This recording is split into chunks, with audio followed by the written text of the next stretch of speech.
And to discuss it all, CBS News foreign correspondent Adriana Diaz joins us now from Beijing. And Adriana, again, while the president was there in Vietnam, he also touched on China being a bully nation, especially when it comes to these highly disputed waterways. It was thought perhaps the U.S. was saber-rattling to a degree in China's direction.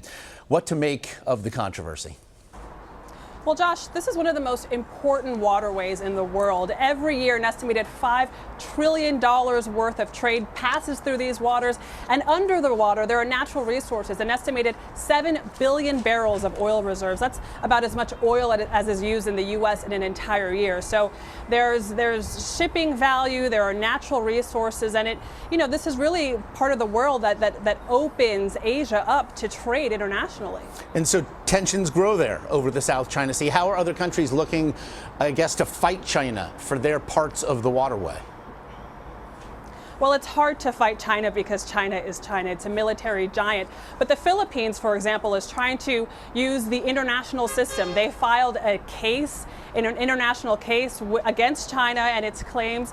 And the UN ruling is expected in the coming weeks. But China's already said that the case is invalid. They refuse to participate in it. They've already said that whatever the ruling is, whether it's in China's favor or not in China's favor, that they're going to reject it. So China's really trying to focus on establishing the fact that they've made this claim, they're standing by it, and they're encouraging the Philippines to talk to them bilaterally to try to dispute this. We spoke to the Asia Society's Orville Schell about this. What China has been calling for are bilateral negotiations between it and all of the countries with which it has disagreements: Philippines, Vietnam, Brunei, Malaysia.